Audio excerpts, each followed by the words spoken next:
Hello student, good morning. आज हम लोग स्टार्ट करेंगे स्ट्रेट लाइन, जो कि बहुत ही इम्पोर्टेंट टॉपिक है। हर एक साल मिनिमम एक क्वेश्चन आपका IIT JEE में रहता ही रहता है, ठीक है। और ये एक ऐसा टॉपिक है, अगर आप इसको अच्छे से पढ़ लेते हो तो आगे जो भी टॉपिक पढ़ेंगे उसमें ये हेल्प करता है, ठीक है। आगे जैसे मान लो कॉनिक सेक्शन पढ़ेंगे तो उसमें इसका मैक्सिमम रोल होता है, ठीक है। तो इस चीज को अच्छे से अपन लोग समझेंगे, ठीक है, कि स्ट्रेट लाइन क्या होता है, ठीक है, इसके अंदर क्या क्या चीज पढ़ना है वो सब अपने लोग पढ़ेंगे, ठीक है। तो सबसे पहले स्ट्रेट लाइन देख लेते हैं क्या होता है स्ट्रेट लाइन, ठीक है। इसका डिफिनेशन देखो, कह रहा है straight line is a curve such that every point on the line segment joining the any two points on its line on it। तो मतलब ये कह रहा है कि जैसे मान लो आप कोई कर्व ले लो, ये कर्व, और आपको पता है कि कर्व जो है, इस कर्व बहुत सारे पॉइंट है, इस कर्व पे बहुत सारे पॉइंट मिलके ये कर्व बना है, ठीक है। आप किसी दो पॉइंट को कनेक्ट कर दो, इसको आप लाइन सेगमेंट बोलते हो, इसको आप क्या बोलते हो, लाइन सेगमेंट बोलते हो। ये मान लो पॉइंट ए हो गया, ये पॉइंट क्या हो गया, बी हो गया। तो आपका डिफिनेशन तो यही कह रहा है, आपका डिफिनेशन यही कह रहा है कि दो पॉइंट को अगर कनेक्ट करो तो जो लाइन सेगमेंट होता है वही अपना क्या होता है, लाइन होता है, ठीक है, लाइन होता है।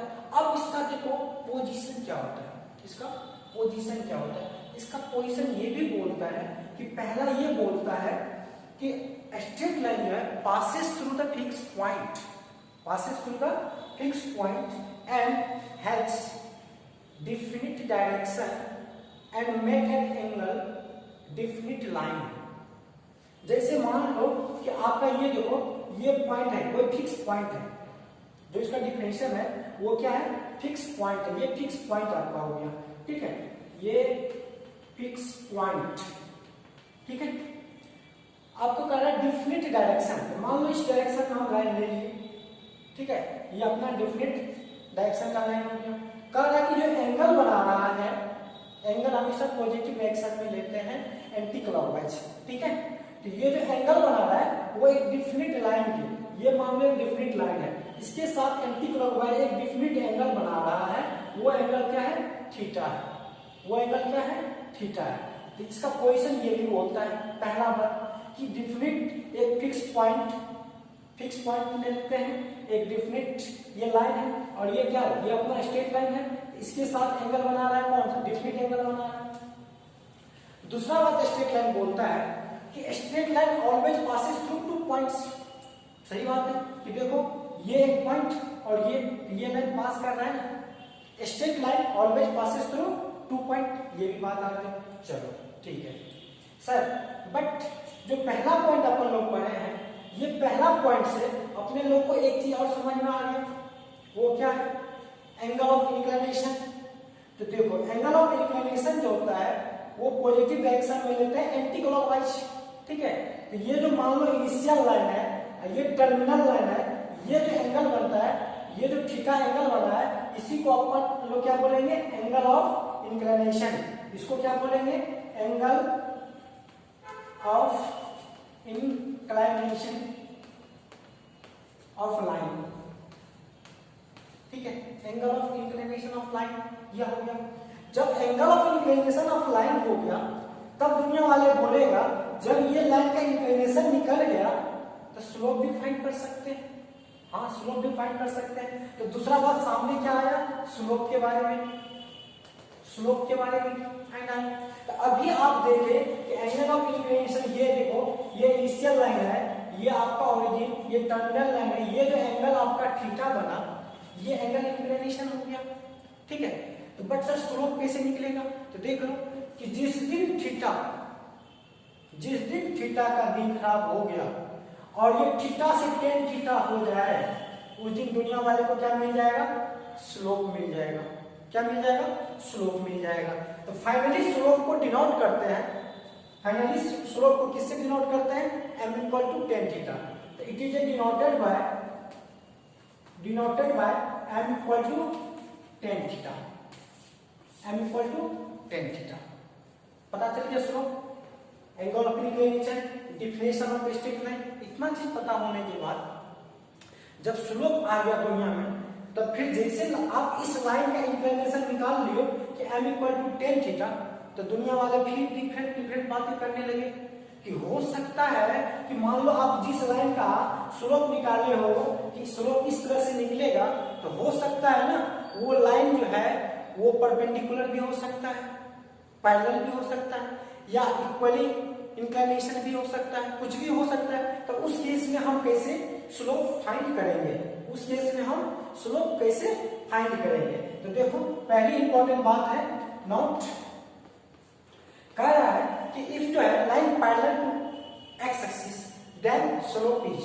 तो सबसे पहला केस है कि इफ जो है line parallel to x axis then slope क्या होगा? तो उस केस में स्लोप निकालते हैं। तो देखो सबसे पहले अपना डायग्राम से समझते हैं, इसमें डायग्राम इंपॉर्टेंट रखता है।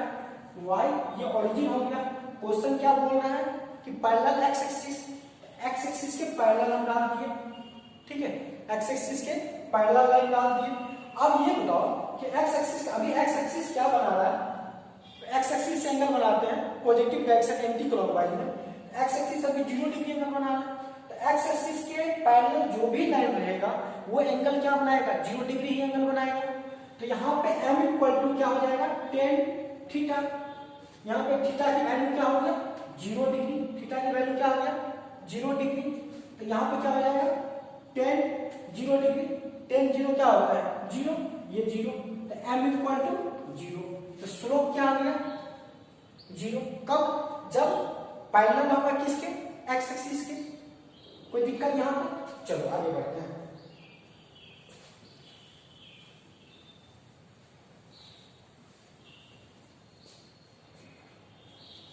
अब नेक्स्ट पॉइंट है, दूसरा पॉइंट है कि if line parallel to y axis, parallel to y axis, parallel to y axis, parallel to y axis, तो उस केस में क्या होगा? उस केस में क्या होगा? तो देख लो ये फिगर आपका है, ये x एक्सिस हो गया, ये y एक्सिस, इसके पैरेलल कर रहा है, ये ओरिजिन है। जब इसके पैरेलल आ रहा है तो एंगल जो ये वाले एंगल लेंगे एक्स एक्सिस से एंटी क्लॉकवाइज डायरेक्शन में, तो ये एंगल अपना क्या आएगा? 90 डिग्री आएगा, 90 डिग्री आएगा। तो थीटा की जगह पे क्या आ गया? 90 डिग्री। थीटा की जगह पे 90 डिग्री। अब यहां से m इक्वल टू क्या हो जाएगा? 1090 डिग्री। और 1090 क्या होता है? अनडिफाइंड होता है। यहाँ पे अपना स्लोप क्या हो गया? अनडिफाइंड हो गया। समझ में आ गया बात? चलो तीसरा जो है, तीसरा कह रहा है कि इफ जो है लाइन जो है इक्वली इंक्लाइंड है। नेक्स्ट कह रहा है इफ जो है लाइन जो है इक्वली इंक्लाइंड है, ठीक है, इक्वली इंक्लाइंड है, तो उस केस में क्या होगा? इक्वली इंक्लाइंड होगा तो फिगर यूं ही बन सकता है, इस तरह से भी बन सकता है। देखो इक्वली इंक्लाइंड है, 45 35, ठीक है, इस तरह से बनेगा। तो उस केस में थीटा इक्वल टू क्या हो जाएगा? 45 डिग्री एंड 135 डिग्री, ठीक है। जब थीटा इक्वल टू 45 और थीटा इक्वल टू 135 होगा तो उस केस में m स्लोप इक्वल टू क्या हो जाएगा? 10 45 एंड 10 135, ओके। ये क्या होगा? 1 एंड माइनस 1। तो फाइनली जो है स्लोप हो जाएगा m equal two plus minus 1। Finally slope क्या हो जाएगा? प्लस माइनस 1 हो जाएगा। यहां तक कोई दिक्कत? चलो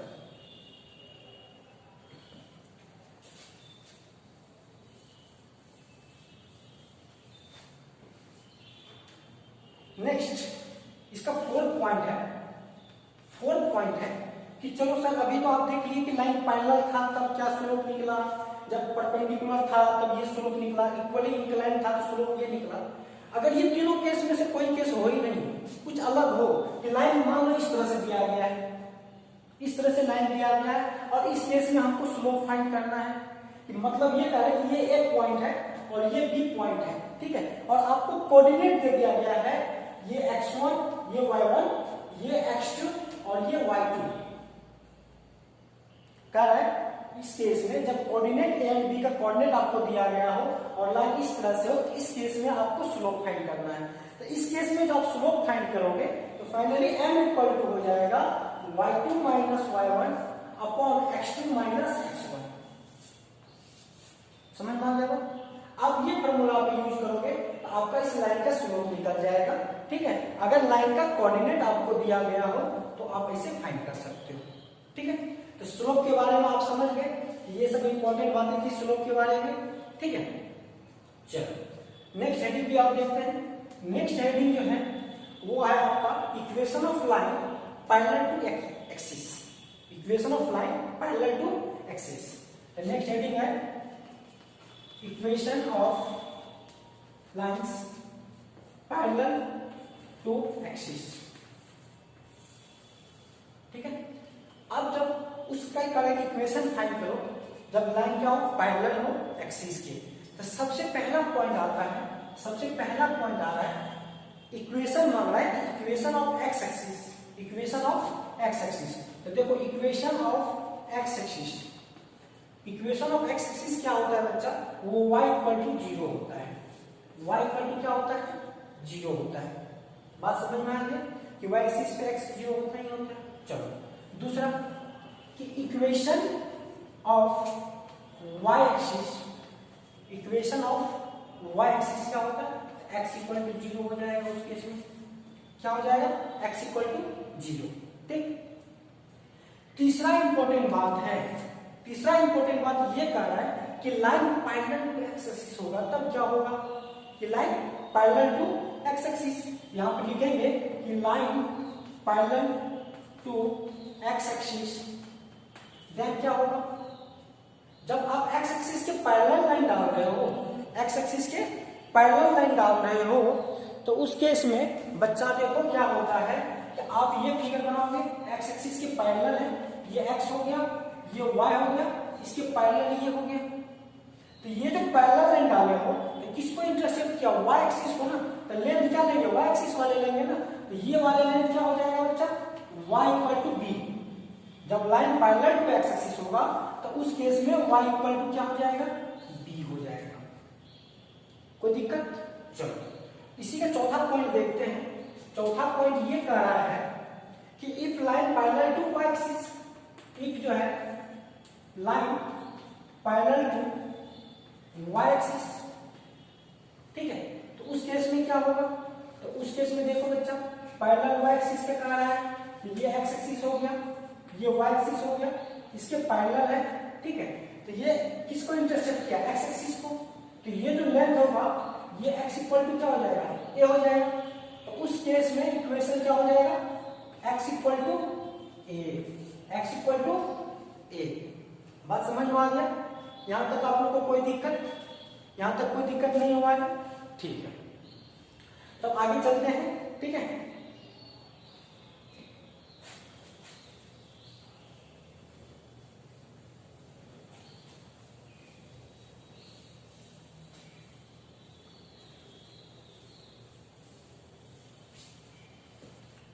अब आगे पढ़ेंगे कि equation of straight line in standard form, in standard form. ठीक है, नेक्स्ट हेडिंग क्या है बच्चा, इक्वेशन ऑफ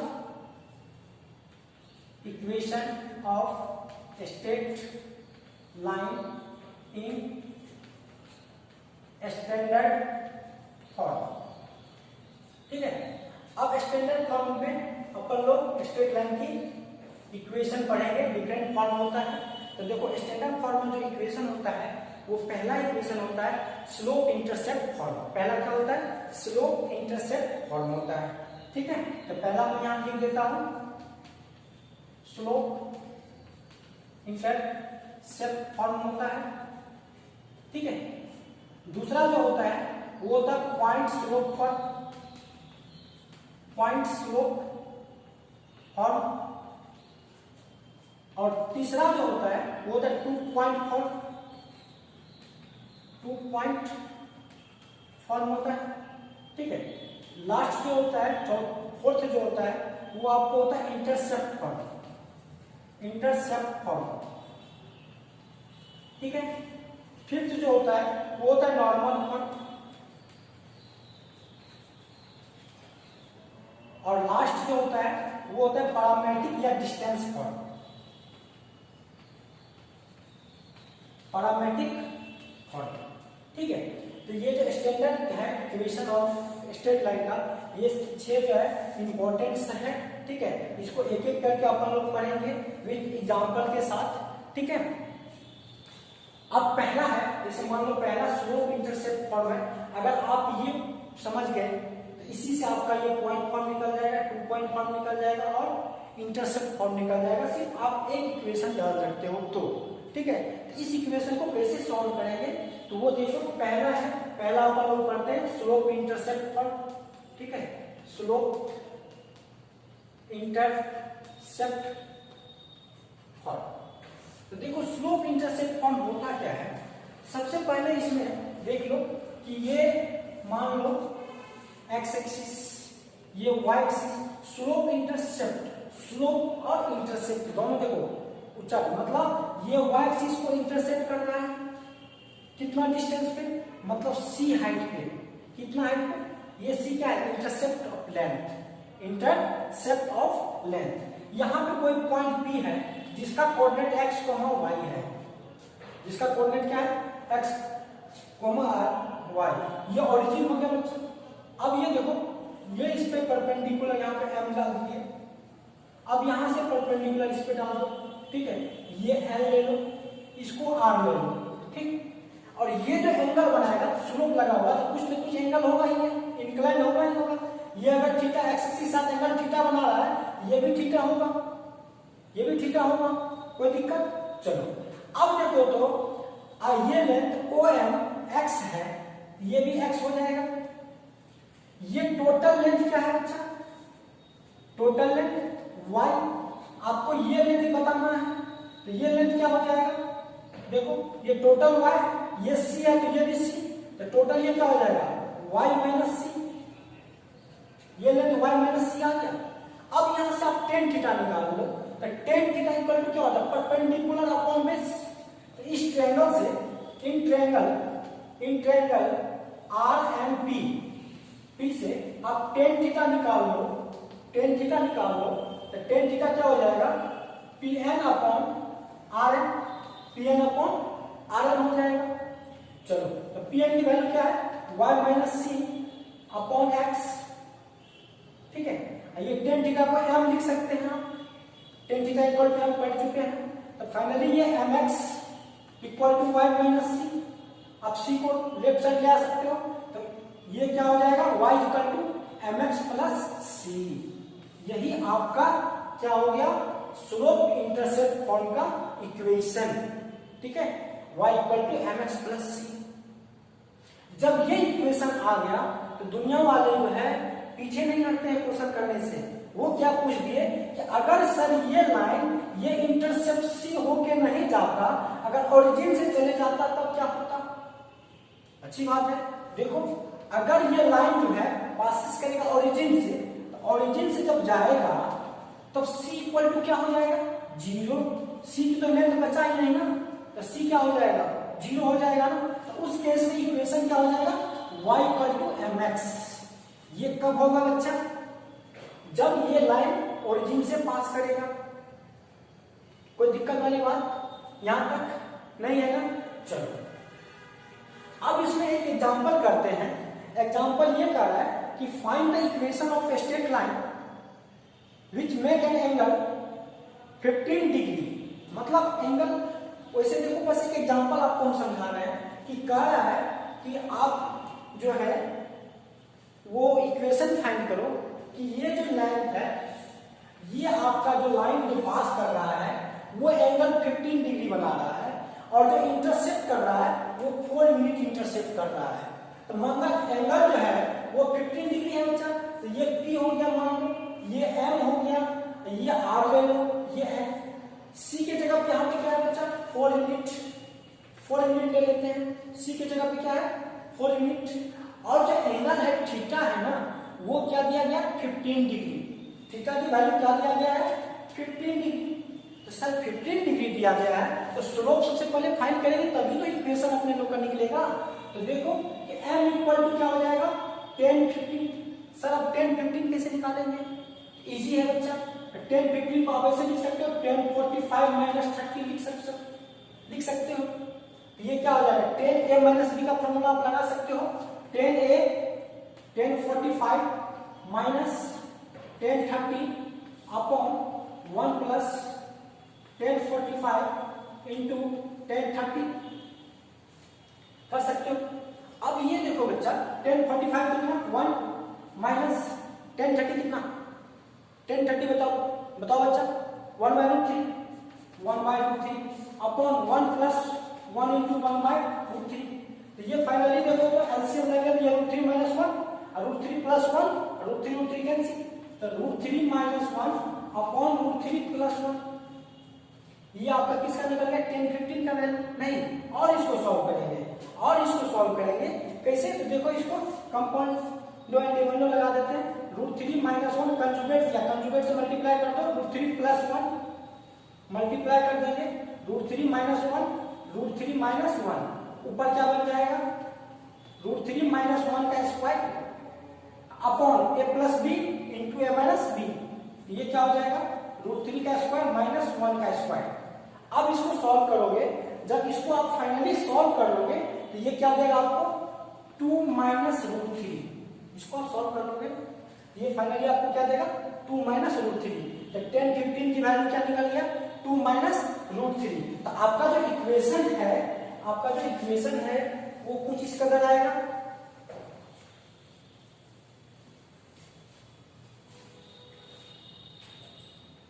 आपका जो इक्वेशन है y equal to mx plus c। तो y m की जगह पे स्लोप क्या निकला है 2 minus root 3 x plus intercept length कितना है 4। बस सॉल्व कर लो ये आपका क्या आ गया इक्वेशन आ गया। कोई दिक्कत किसी बच्चों को यहाँ तक समझने में कोई दिक्कत? ठीक है। और आगे जो है अगले वीडियो में आगे वाले टाइप्स पढ़ेंगे अपन लोग। ठीक है।